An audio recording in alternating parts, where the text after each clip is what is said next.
Stand Up for Doctors. I'm your host, Kim Downey. Thank you very much for joining us. This channel is dedicated to amplifying the voices of doctors, other healthcare professionals, and patients as they share their unique struggles, triumphs, and passions. My mission is to build connection and create advocacy for healthy doctors, driving positive change that benefits both doctors and patients. This is a space for everyone who cares about the future of healthcare. If you appreciate this content, please like and subscribe now. It really helps the episodes reach our target audience. And today I am thrilled to welcome Bob Burg and welcome back Dr. Adam Harrison. Thanks for joining us today, Bob and Adam. Hi, Kim. Hi, Dr. Adam. Great to be with both of you. Thank you. Thank you for having me back, Kim. Really appreciate it, Bob. What can I say? It's so good to meet you, but that will become apparent during the course of our chat. Yeah, you're welcome. This is terrific. And by way of a brief introduction, Bob Burg is a Hall of Fame keynote speaker on referrals, relationship building, and genuine influence. He's the co-author of the international bestseller, The Go-Giver, and co-founder of the Go-Giver Success Vault. And Dr. Adam Harrison is a company founder, board member, medical director, award-winning leadership coach, organizational trainer, keynote speaker, podcaster, former physician, and attorney at law. And today we'll be talking about Bob's book, The Go-Giver, a little story about a powerful business idea and how these messages apply to physicians and all of us, and how the three of us became connected because of Adam. And another main thing I would like to share, it's a great coincidence, is Adam shared in a post this morning that it's World Kindness Day. And Adam had started something called the Kindness Club a year or so ago back. And I feel like that dovetails perfectly with our topic for today. So I think that's wonderful that we're recording on this special day. And I always start by asking what you'd like our audience to most know about you. Bob, would you like to go first? What I would like the audience to know most about me, gosh, I can't think of anything I really want anyone to know about me. I guess just that I do my best. All right. Well, that's fantastic. And that's a great message for everyone. And Adam, what would you like us to know about what you're up to these days? Gosh, I think you've said most of it, haven't you, in the intro? But obviously your show's for healthcare workers and physicians. So yeah, that is my background, and that's how we met. I most recently I founded a few companies. Most recently, Good Man Wellness. So we'll probably come back and talk about that later. I know you put in your email out to us before about hobbies. Just maybe interested people to know that I restarted karate 18 months ago after a 30-year hiatus. Wonderful. So, yeah, my joints are definitely feeling the 30-year hiatus. but It's yeah. okay. My joints are failing it too, and I have no excuse. Oh, well, that's terrific. So, Adam, I would like you to start us off and speak to us about how you found the Go Giver book or why you read it, and then you shared a post on LinkedIn and you tagged both myself and Bob, and then Bob and I connected, and then I was in Florida this spring, and I actually got to meet Bob in person, and he signed my book, and that's Oh, why we're wow. here together. So we're here because of you, Adam. So share with us a little about the Go-Giver. Bless you, Kim. Well, firstly, I'm not an envious man, but I'm quite jealous of the fact you've got a signed copy of the book by Bob. So, maybe I can work on that one. It's always wonderful to meet up with you, Kim. It's always a privilege. It's a genuine honor to meet you, Bob. Likewise. I'm so grateful to you for enabling this to happen. Yeah, your memory about things, about how people came together, Kim, is so awesome. I'm terrible. I I think the Go-Giver came up in you've read this book, and so you may be interested in similar titles, kind of thing, on Audible. So I'm a bit of an audiobook fan, and it really intrigued me. and as someone who's in business, and I'm not I'm not a go-getter. I never aspired to be a go-getter. But I am much more about kind of giving and kindness and so on. And so it really, even just the title kind of resonated with me, and the synopsis of it. And I love I love the story. I love the about the things that Joe goes through. So you and John have just created something amazing as far as I'm concerned, Bob. And I've listened to it a 2 or 3 times now, and I'm yet to graduate up to the Go-Giver influencer and the next books, but they are on my list. They are on my Audible wish list. But yeah, no, just that kind of concept that we kind of we don't give to receive, but it is but we should be open to receiving through being giving people, and that really the way to success is to make sure you're providing value to others and serving others, and then that kind of then comes back kind of tenfold to you as the giver, rather than being the person who's always out for themselves. That is a very kind of inaccurate, in a nutshell, summary of it, Bob. Sorry, No, but it's an excellent summary. but just a beautiful concept. And yeah, so love the book. Wanted to share that I had the book had come into my life. Knew that Kim would appreciate it, so tagged yourself and John, and very graciously kind of like saw my post on LinkedIn and kind of commented, and I was like, oh, maybe there's an in here. uh, Kim, get on it. But Kim was already on it, kind of reaching out to you, I think, and she's like, how about we do this? I was like, oh my gosh, if you could make that happen, that would be amazing. Like Bob and John are one of my heroes. So I'm having a bit of a fanboy moment here. But yeah. So is that it, Kim? Is that? Yeah, no, that's terrific. So, and I love having Bob on because I mostly have physicians on, but I have other people on as well because sometimes other people have important messages to share as well, right?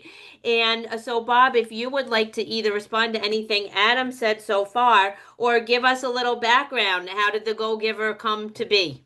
Sure. And first, for what it's worth, I do want to say that my dad wanted to name me doctor, when I was a kid. He thought it would be much more impressive when I hit the dating scene, if I could say my name's Dr. Burg. So uh, I don't think they would have believed it after a while. But yeah, I'll and call you Dr. Berg. and Quite happily. and I appreciate your kind mention of John David Mann too, because he was really the lead writer. He was the storyteller. He's such a brilliant guy. And so it was really a collaborative effort, and we're just always overjoyed to hear people such as yourselves who have enjoyed the book and found it to be of value. But I love the work you're doing, Dr. Adam, and just I think anyone who goes to your website can see the heart you put into what you do and how everything is really, it just comes from a place of wanting to add value to everyone in the profession, inside and outside of it. And I think that's just a fantastic thing. Hmm. Thank you. Thank you. Yeah, well, that's great. So, Adam, one thing I was going to have you each speak to, and actually in Bob's share, I now get Bob's daily emails, and he had one last week that really resonated with me that I'm going to touch on. But one thing I thought if you could speak to is if you hear the words the go-giver, some people might think, okay, well, doctors are like the ultimate, and healthcare workers, the ultimate go-givers. They give and give and give. So why would a doctor want to read this book or need to read this book, or what would a doctor get out of reading this book? So if you could share a little from your perspective, from that as a doctor, Adam, and then I have something Bob can respond to that, and then I have another question for Bob. Gosh, that's a great question, Kim. I think birds of a feather flock together, don't they? So, if you are in a caring profession, obviously not just medicine, but anything in healthcare or social work or education, anything that's caring, you are naturally drawn to things like the Go-Giver book if it kind of crosses your radar, like it fortuitously did in my case.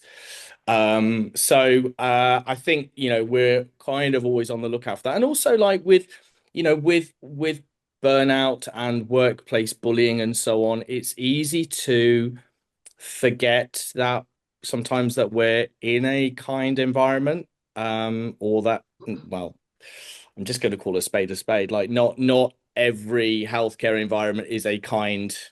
place. And to go a little bit further, and hopefully not too controversial, but not everyone in healthcare is fully altruistic and, as selfless and so on. So there's still a lot for every physician and healthcare worker, I think, to gain from reading the Go-Giver and having it in their lives, because actually it just serves as a reminder, that we are here to serve. I think all of us on the planet really are here to serve in the best way that we can and help other people who need help or who are less fortunate or whatever. So like, you can never have too many kind of things like the Go-Giver in your life, and sometimes we just go a little bit off piste, and something like that kind of go, oh yeah, you know what, haven't been practicing as much kind of giving or as much kindness as I used to, and actually I felt a lot better, and it was made me happy to make other people happy. Oh, I need to get back onto that, So it's for everyone, but just because you're a healthcare worker doesn't mean you're constantly giving.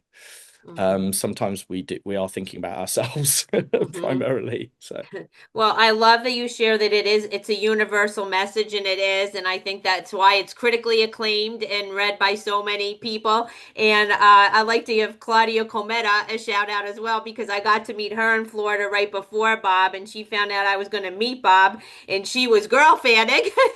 And then when I met Bob, we ended up making a little video for Claudia, and it happened to be her birthday, and Oh, then that's right. she It was was. like so excited. So we'll give Claudia, I mean, she'll be so excited to see this episode. Hi, So hi, Claudia. Claudia. Yeah, right, Bob, Claudia, what do you happy want to belated birthday. yeah. It's like her half birthday now. And also, so Adam, the last time I had you on, you spoke to bullying in medicine. And last week I participated in a bullying in medicine summit, which you know about as well. And bullying in medicine is quite rampant and sadly almost universal as well. So there are a lot of people in within and without and outside of healthcare that could benefit from reading this book. Bob, was there anything else you wanted to share about the story of the Go-Giver? Well, I think also that people in healthcare, they tend to have a natural, I was going to say natural inclination, but that would be a double, you kind of don't need both words. It's either natural or it's inclination. So an inclination, or they naturally give. And when we talk about giving in the Go-Giver context, we're talking about focusing on providing immense value to others. Um, and yet sometimes they can have difficulty with receiving. And so, law number five in John's and my book is the law of receptivity.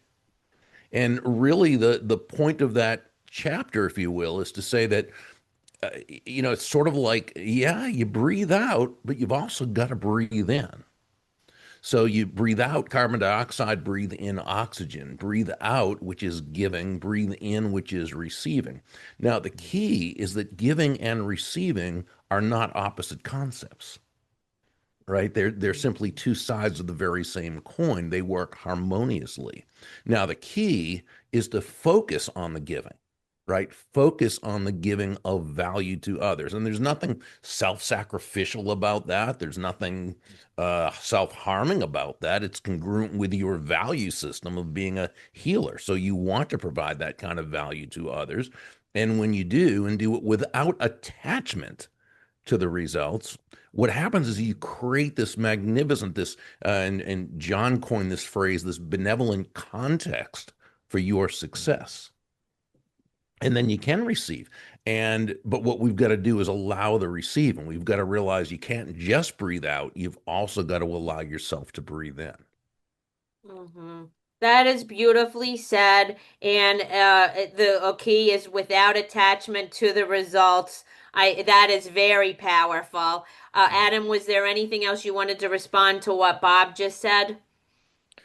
I mean, I just love the way you encapsulated that, Bob. That's really good learning for me. That just, kind of is the cherry on the icing on the cake of the book, and being on the receiving end of the wisdom and kindness of the book. So I will always remember that little lesson.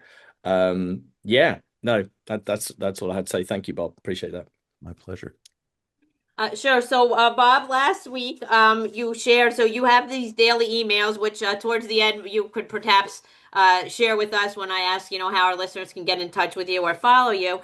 And you mentioned three innate work environmental needs Oh, as autonomy, competence, and connection. And I was like, wow, because I saw so much how that relates to struggles that physicians are having these days. They experience a loss of autonomy. They experience a loss of connection. They can be around people all day long, yet still feel quite lonely. That connection piece isn't there. And also competence. It could be either syndrome, right? That they don't feel that they're competent even though they are, or things when a new EMR system comes in or something like that. It just can throw you for a loop and be very stressful, and physicians can feel incompetent. So I was wondering if you would like to speak to the post where you shared that last week. yeah. So, thank you. I was quoting University of Rochester professors Dr. Edward Deci and Dr. Richard Ryan, and they had come up with something years ago called self-determination theory. And they did a deep, deep study on this. And really, it was what motivates people at work the most to do a good job, okay, to be productive, to be happy, to be really be able to make a difference. Because as we know, a team that is well functioning is also the most profitable. Um, Mhm. and so they came up with three things. And by the way, money was not the first one. Now, money is important. Okay, we need to be able to make a living, and people need to feel as though they are being compensated fairly for what they're doing. Absolutely, of course. But once that was taken care of, okay, so people felt yes, they were working for a fair salary, benefit, whatever it happened to be. After that, money was way down the list. Actually, okay, the top three. Number one was autonomy, which is basically freedom. It doesn't mean you don't work within the um, parameters of the business, of course, but it meant that you're not overmanaged. It meant you're not micromanaged. It meant that you have control over a large part of your day.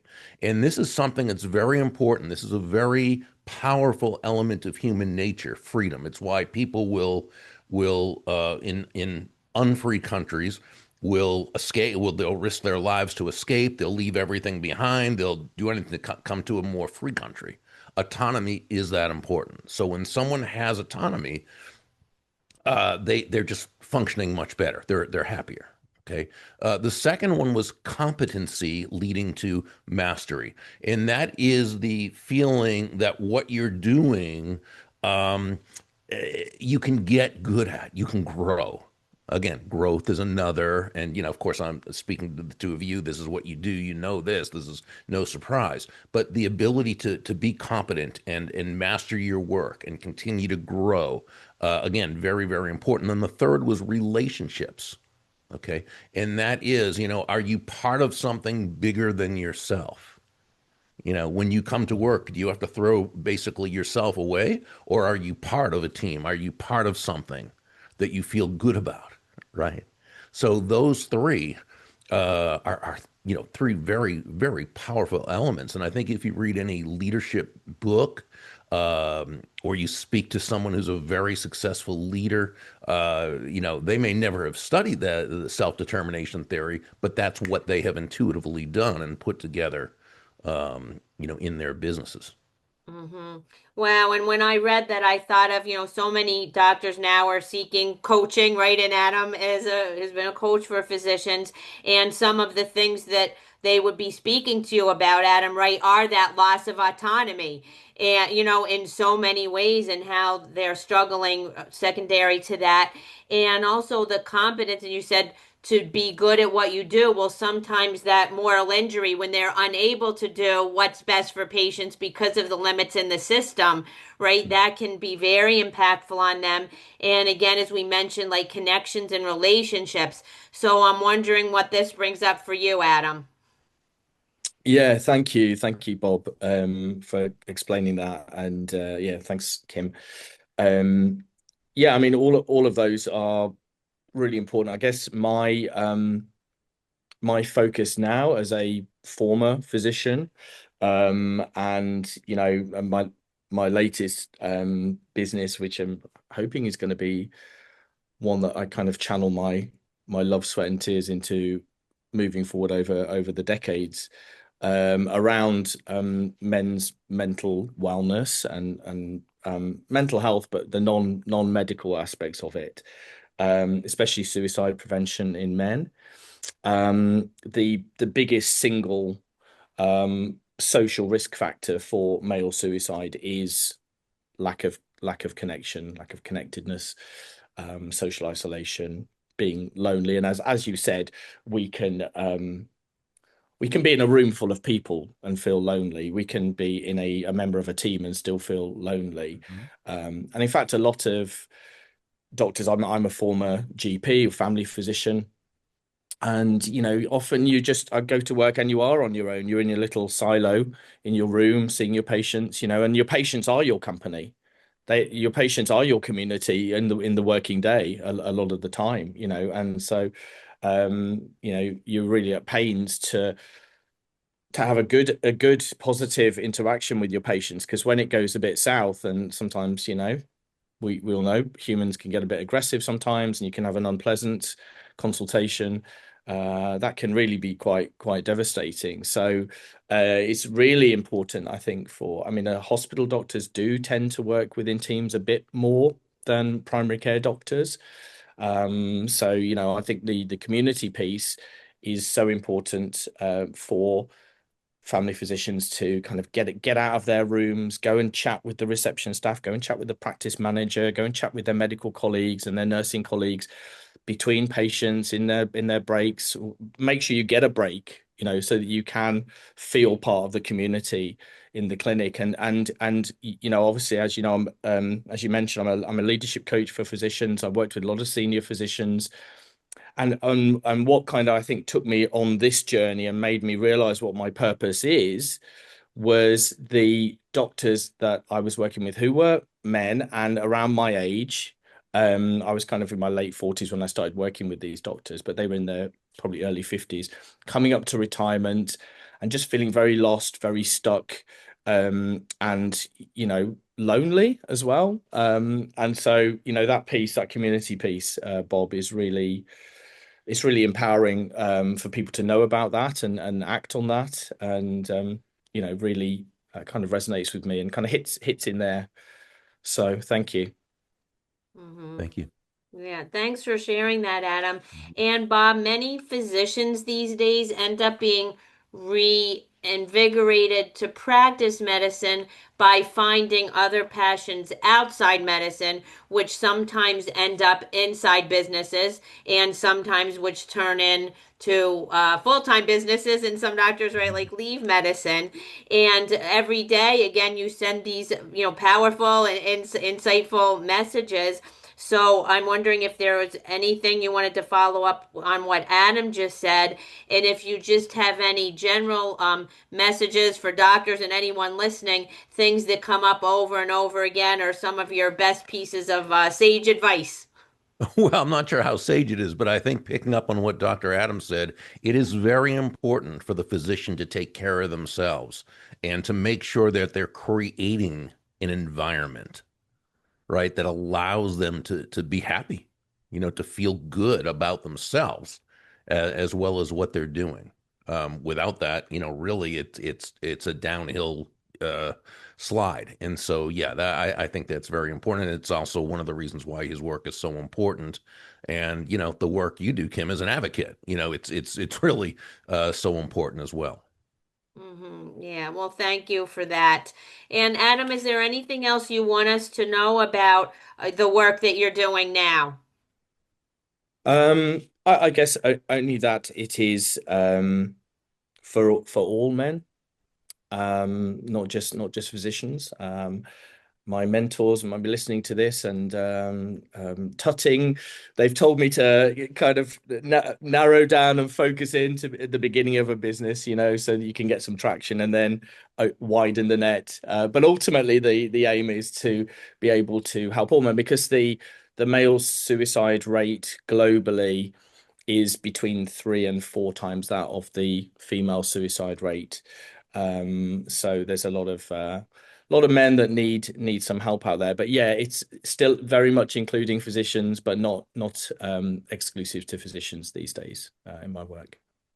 Well, and you know how much I appreciate that because, as you both know, I'm doing this work because one of my doctors took his own life, and I felt a calling to support doctors. So it's what you're doing is absolutely critical. So thank you so much, Adam. And Adam is joining us from New Zealand, other side of the world. So thank you for both for making the time work. That could be kind of tricky, but Pleasure. we did it, Yeah, and we're here. absolutely. Yeah. Good And teamwork, the three of us. exactly.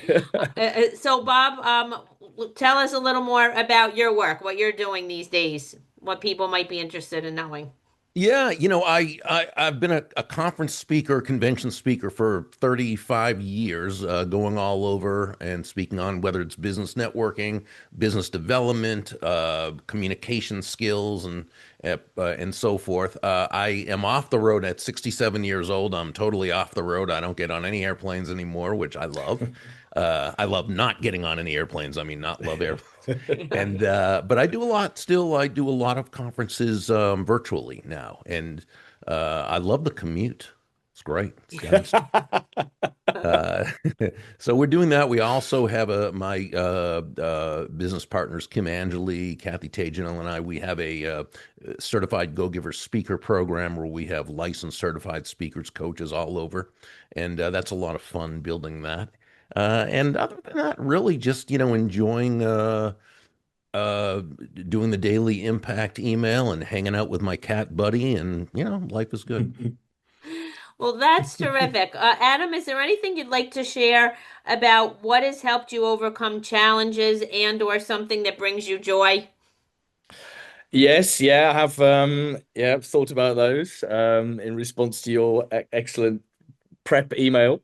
Um, you know what? So things that bring me joy is it's just the little things. So as you know, I have two daughters.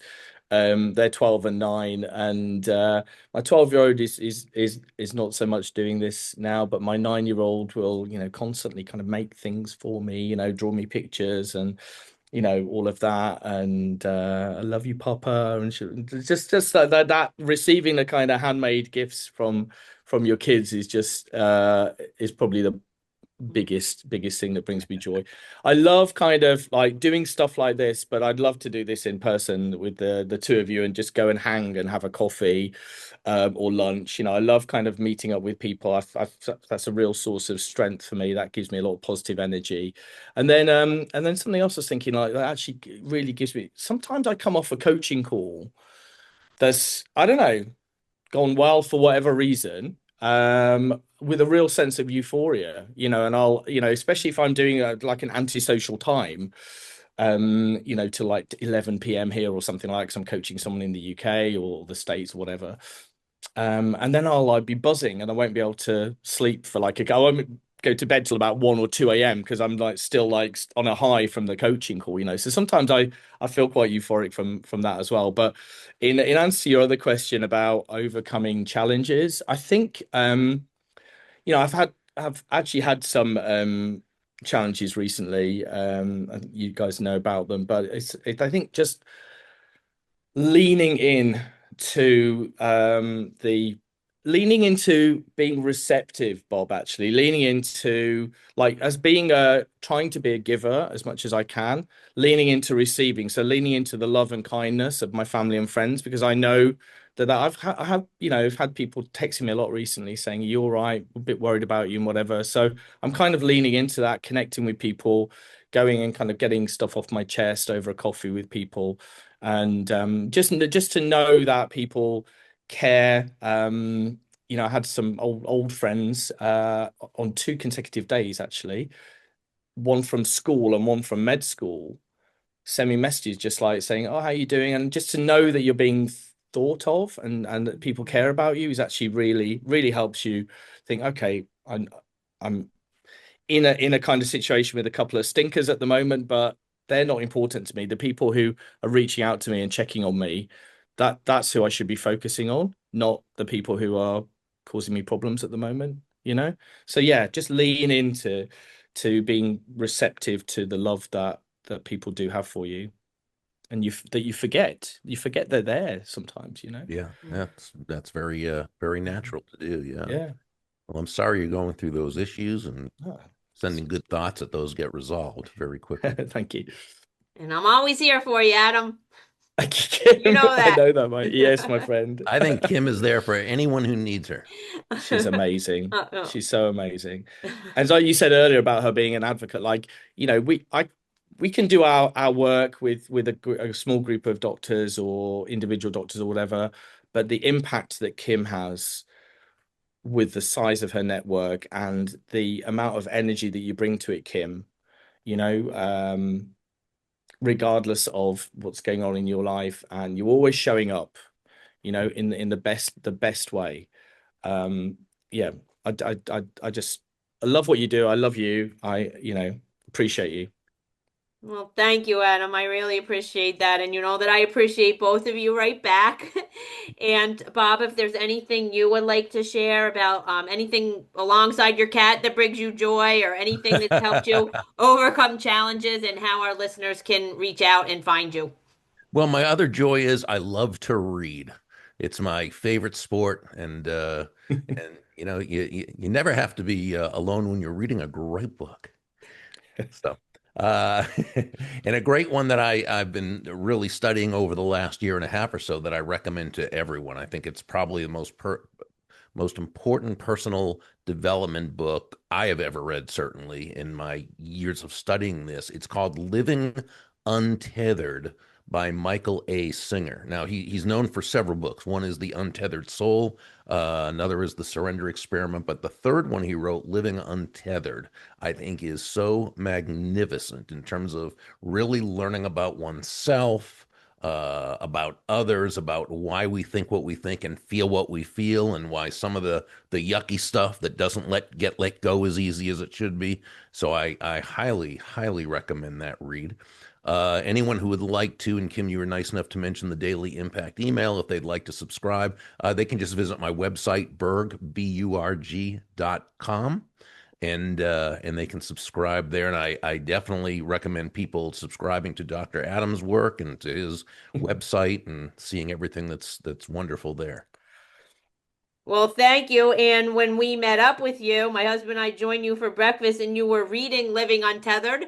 And I took a Right. picture of it. You had all these pages dog-eared, and then I read it myself. So someday we might have to have a follow-up conversation about that book. There's a lot in Absolutely. that book as well, Oh yeah. right? We could do another whole episode on that for sure. I could talk about that book forever. I think he did such a magnificent service to humanity by writing that book. Okay, well, we will Wow. plan a Wow. follow-up some point in the future. And Get Adam, Mike, how get can our... Michael Singer on the show, Kim.